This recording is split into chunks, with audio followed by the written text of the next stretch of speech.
മാറഞ്ചേരി ഗ്രാമപഞ്ചായത്തിലെ ശക്തവും ശ്രദ്ധേയവുമായ മത്സരം നടക്കുന്ന വാർഡാണ് 21.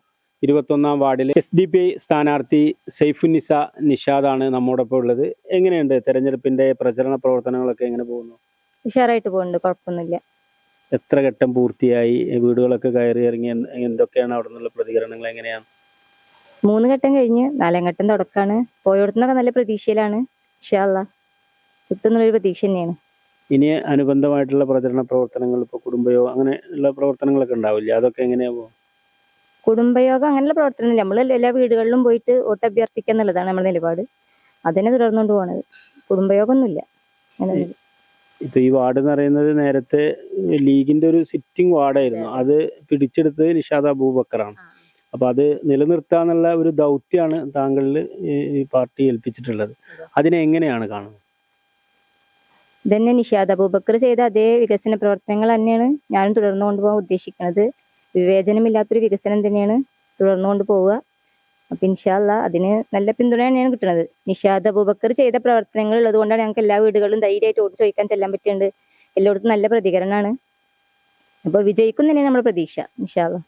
അപ്പൊ അങ്ങനെ ഈ 21 വാർഡിന്റെ ഒരു ജനപ്രതിനിധിയായി തെരഞ്ഞെടുക്കപ്പെടുകയാണെങ്കിൽ എന്തൊക്കെ വികസന പ്രവർത്തനങ്ങൾ, പദ്ധതികളാണ് ഈ വാർഡിൽ നടപ്പാക്കാൻ ഉദ്ദേശിക്കുന്നത്? നിഷാദ് അബൂബക്കർ ചെയ്തിട്ടുള്ള വികസന പ്രവർത്തനങ്ങൾ തുടർന്ന് കൊണ്ടുപോവുക എന്നുള്ളതാണ് ലക്ഷ്യം. നിലവിൽ നമ്മുടെ വാർഡിൽ 4 VCBകൾ പണിയിപ്പിച്ചിട്ടുണ്ട്. അപ്പം അതിൻ്റെ സംരക്ഷണ ഭിത്തി കെട്ടാനും അതിനോടനുബന്ധിച്ച് നമ്മൾ അതിൻ്റെ പുഴയുടെ തീരത്ത് ടൂറിസം കൊണ്ടുവരാനാണ് പ്ലാൻ ചെയ്യുന്നത്. അതിൽ സ്ത്രീകൾക്ക് ഓപ്പൺ ജിം പോലുള്ള പദ്ധതികൾ ചെയ്യാൻ ആഗ്രഹിക്കുന്നുണ്ട്. കഞ്ചേരി മദ്രസയിൽ പ്രവർത്തിക്കുന്ന അംഗൻവാടി, അതിന് സ്വന്തമായിട്ടുള്ളൊരു കെട്ടിടം നമ്മൾ വിജയിക്കുകയാണെങ്കിൽ അത് സ്വന്തമായിട്ടൊരു കെട്ടിടം ഉണ്ടാക്കാൻ ശ്രമിക്കും. അതുപോലെ തന്നെ നമ്മൾ നിഷാദ് അബൂബക്കർ ചെയ്ത ഒരുപാട് വികസന പ്രവർത്തനങ്ങളുണ്ട്. അതിന്റെ തുടർച്ച എന്ന രീതിയിലാണ് ഇന്നിവിടെ മത്സരിപ്പിക്കാൻ നിർത്തിയിട്ടുള്ളത്, ഈ വാർഡ് നിർത്തി കൊണ്ടുപോകുക എന്നുള്ളതിൽ.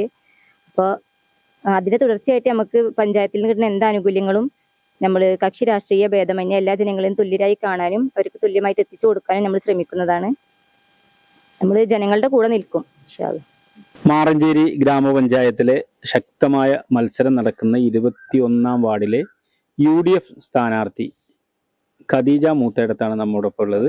ഗ്രാമപഞ്ചായത്ത് അംഗമായും ബ്ലോക്ക് പഞ്ചായത്ത് അംഗമായും ജനപ്രതിനിധി എന്നുള്ള നിലയിലും മുസ്ലിം ലീഗിന്റെ വനിതാ ലീഗ് നേതാവ് എന്നുള്ള നിലയിലും വളരെ സജീവ സാന്നിധ്യമായിക്കൊണ്ട് പൊതുപ്രവർത്തന രംഗത്ത് നിൽക്കുന്ന ഒരാൾ കൂടിയാണ്. എങ്ങനെയുണ്ട് ഇത്തവണ തെരഞ്ഞെടുപ്പ് പ്രചരണ പ്രവർത്തനങ്ങൾ? എങ്ങനെ പോകും? തെരഞ്ഞെടുപ്പ് പ്രചരണ പ്രവർത്തനങ്ങൾ വളരെ നന്നായി നടക്കുന്നുണ്ട്. അപ്പോൾ എൻ്റെ ഇത് 2ാം ഘട്ടമാണ്. 2ാം ഘട്ടം പൂർത്തീകരിച്ചു. 3ാം ഘട്ടം ചില വീടുകളിലൊക്കെ 3ാം ഘട്ടം കഴിഞ്ഞിരിക്കണം. കുറച്ചും കൂടി കഴിഞ്ഞാൽ 3ാം ഘട്ടം കൂടി പൂർത്തീകരിക്കും. മറ്റ് സ്ക്വാഡ് വർക്കുകൾ നന്നായി നടക്കുന്നുണ്ട്. UDFന്റെ പ്രവർത്തകന്മാരെല്ലാവരും സജീവമായി തന്നെ ഈ ഫീൽഡിലുണ്ട്. പിന്നെ വാർഡ് കുറച്ച് വലിയ വാർഡാണ്. അപ്പോൾ അതിൻ്റെതായ ഒരു ചെറിയ പ്രശ്നമുണ്ട്. എന്നാൽ പോലും അതിനുള്ള സ്ക്വാഡ് വർക്കുകൾ നന്നായി നടക്കുന്നുണ്ട്. ഇപ്പോൾ അഭ്യർത്ഥന അങ്ങനെയുള്ള കാര്യങ്ങളൊക്കെ വീടുകളിൽ എത്തിച്ചു കൊടുക്കുന്നുണ്ട്. നാളെ മുതൽ ചിഹ്നം പരിചയപ്പെടുത്തൽ, അതുപോലെ തന്നെ പിന്നെ വോട്ടിംഗ് സ്ലിപ്പ് ഇതൊക്കെ കൊടുക്കുന്നതാണ്. നാളെ തൊട്ട് തുടങ്ങും. പിന്നെ കുടുംബയോഗങ്ങൾ അത്യാവശ്യം ഏരിയകളിലൊക്കെ കുടുംബയോഗങ്ങൾ നടന്നു വരുന്നുണ്ട്. പൊതുപ്രവർത്തന രംഗത്ത് ഇങ്ങനെ സജീവമായിട്ട് നിൽക്കുന്നുണ്ടെങ്കിൽ പോലും ഒരു തെരഞ്ഞെടുപ്പ് പ്രവർത്തനങ്ങൾക്ക് ചെറിയൊരു ഇടവേള, ജനപ്രതിനിധി എന്നുള്ള നിലയിൽ ചെറിയൊരു ഇടവേള കൊടുത്തിരുന്നല്ലോ. ആ ഇടവേളയ്ക്ക് ശേഷമുള്ള ഒരു തെരഞ്ഞെടുപ്പാണ്. അതിനെ എങ്ങനെയാണ് കാണുന്നത്? അതെനിക്കൊരു പ്രയാസമായി തോന്നുന്നില്ല. കാരണം കഴിഞ്ഞ 5 വർഷം ഞാൻ തെരഞ്ഞെടുപ്പ് രംഗത്തു നിന്നാണ് മാറിയെന്നെങ്കിൽ കൂടി സജീവമായി തന്നെ എല്ലാ മേഖലയിലും വർക്ക് ചെയ്തിരുന്നു. പിന്നെ ജീവകാരുണ്യ പ്രവർത്തനമാണെങ്കിലും പാലിയേറ്റീവ് രംഗത്താണെങ്കിലും മറ്റ് വിദ്യാഭ്യാസ മേഖലയിലൊക്കെ നിറസാന്നിധ്യമായിരുന്നു. അങ്ങനെ വീട്ടിലിരിക്കേണ്ട ഒരവസ്ഥ എനിക്കുണ്ടായിട്ടില്ല. ഇപ്പൊ ഈ വാർഡ് കഴിഞ്ഞ നേരത്തെ ഉണ്ടായിരുന്ന 17ാം വാർഡാണ് ഇപ്പൊ 21 വാർഡ്. SDP ഇപ്പൊ മുസ്ലിം ലീഗിന്റെ ഒരു കുത്തക വാർഡ് എന്നുള്ള നിലക്ക് മാറഞ്ചേരിയിൽ പറയാവുന്ന ഒരു വാർഡാണ്. ആ വാർഡ് കഴിഞ്ഞ തവണ മുസ്ലിം ലീഗിന് അല്ലെങ്കിൽ UDFന് കൈവിട്ടു പോയി. അത് തിരിച്ചു പിടിക്കുക എന്നുള്ള, അല്ലെങ്കിൽ തിരിച്ചു പിടിക്കാൻ വേണ്ടിയാണ് ഖദീജ മൂത്തേടത്തിനെ ഇവിടെ സ്ഥാനാർത്ഥിയാക്കി എന്നുള്ള ഒരു പറയൽ കൂടിയുണ്ട്. എന്താണ് അങ്ങനെയുള്ള ആ ഒരു പറയലിനെ എങ്ങനെയാണ് നോക്കിക്കാണുന്നത്?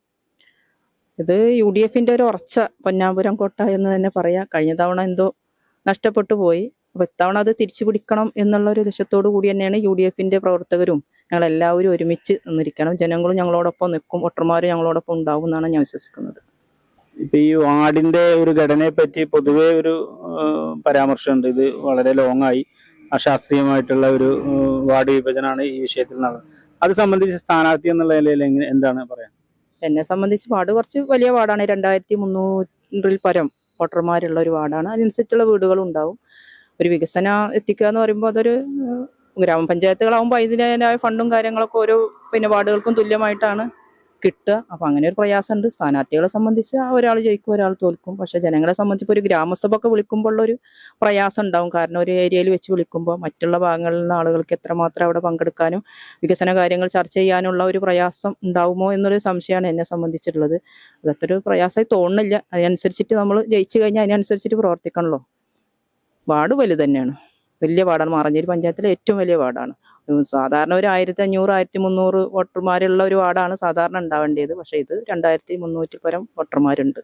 നിലവിലിപ്പോ ഈ 21ാം വാർഡിന്റെ ഒരു ജനപ്രതിനിധിയായി തെരഞ്ഞെടുക്കപ്പെടുകയാണെങ്കിൽ, വിജയിക്കുകയാണെങ്കിൽ എന്തൊക്കെ വികസന കാഴ്ചപ്പാടുകളാണ് ഈ വാർഡ് നടപ്പാക്കാനായിട്ട് ഉദ്ദേശിക്കുന്നത്? ഈ വാർഡ് സത്യത്തിൽ കുണ്ടടവ് പുഴ തുടങ്ങിയിട്ടുള്ള അവിടെ നിന്നുള്ള ഒരു ഏരിയ കൂടി ഉൾപ്പെട്ട ഒരു പ്രദേശം കൂടിയാണ്, തീരദേശ മേഖല കൂടിയുള്ളതാണ്. അപ്പോൾ ഇവിടെ പറയുകയാണെങ്കിൽ കുണ്ടടവ് പുഴയുടെ ഭാഗങ്ങളാണ് ഒരു ഭാഗം എടുക്കുന്നത്. അപ്പോൾ അവിടെ കുടിവെള്ള പ്രശ്നം ഒരു പ്രശ്നം തന്നെയാണ്. അവിടെ നേരത്തെ നമ്മൾ ബൃഹത്തായ പദ്ധതികൾ ആ കാലഘട്ടത്തിൽ ഞാൻ പഞ്ചായത്തിന്റെ പ്രസിഡന്റായിരിക്കുന്ന കാലത്ത് വലിയൊരു പദ്ധതി അവിടെ കൊടുത്തിരുന്നു, കുന്നനിക്കുളം ശുദ്ധജല പദ്ധതി എന്ന് പറഞ്ഞിട്ട്. അത് അവിടെയുള്ള കുടുംബങ്ങൾക്ക് എത്തിച്ചു കൊടുക്കുന്നതിന് വേണ്ടിയാണ് ആ പദ്ധതി തുടങ്ങിയത്. നിലവിൽ ഗ്രാമപഞ്ചായത്ത് പിന്നീടുള്ള അങ്ങനത്തെ ഒരു പദ്ധതി പിന്നീട് കൊടുത്തിട്ടില്ല. അപ്പൊ കുടിവെള്ളത്തിനൊരു പ്രശ്നം എപ്പോഴും ആ ഏരിയകളിൽ ചെറുതായിട്ടുണ്ട്. നമ്മൾ വാട്ടർ അതോറിറ്റിയുടെ ടാപ്പ് ആ കാലഘട്ടത്തിൽ ഇട്ട് കൊടുത്തിരുന്നു, ഇതും നമ്മൾ ചെയ്തിരുന്നു. അങ്ങനെ ഒരു പ്രശ്നം അവിടെ ഉണ്ട്.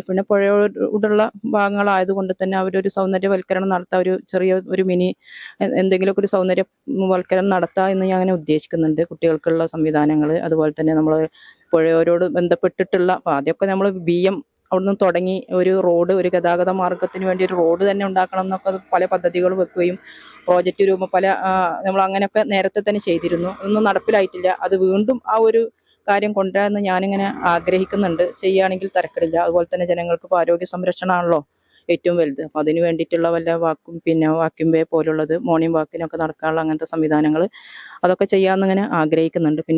ഈ കൂടുതലും പോക്കറ്റ് റോഡുകളാണ് ഈ റോഡിൽ ഈ വാർഡിൽ കൂടുതലായി കാണുന്നത്. വലിയ റോഡുകളൊന്നുമില്ല.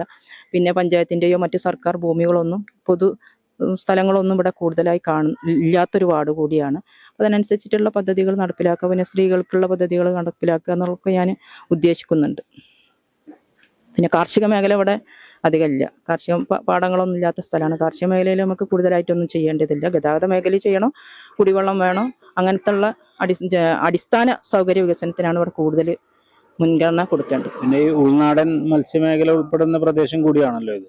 അത് ഉൾനാടൻ മത്സ്യമേഖല ഉള്ള പ്രദേശം കൂടിയാണ്. അവർക്ക് അതിനുള്ള സൗകര്യങ്ങൾ ചെയ്തു കൊടുക്കുക എന്നുള്ളത് ഏറ്റവും പ്രധാനപ്പെട്ട ഒരു കാര്യം കൂടിയാണ്. അങ്ങനെയുള്ള തൊഴിലാളികൾ കൂടുതലുള്ള ഒരു മേഖല കൂടിയാണ്. മുൻകാലങ്ങളിലൊക്കെ ചകിരി തൊഴിലാളികളൊക്കെ ഉണ്ടായിരുന്നു. ഇപ്പോൾ അവരങ്ങനെ ആ ഒരു ഇതില്ല. പക്ഷെ മത്സ്യത്തൊഴിലാളികൾ ഇവിടെ ഉണ്ട്. റിയൽ മീഡിയ, ഒരു ദേശത്തിന്റെ ശബ്ദം.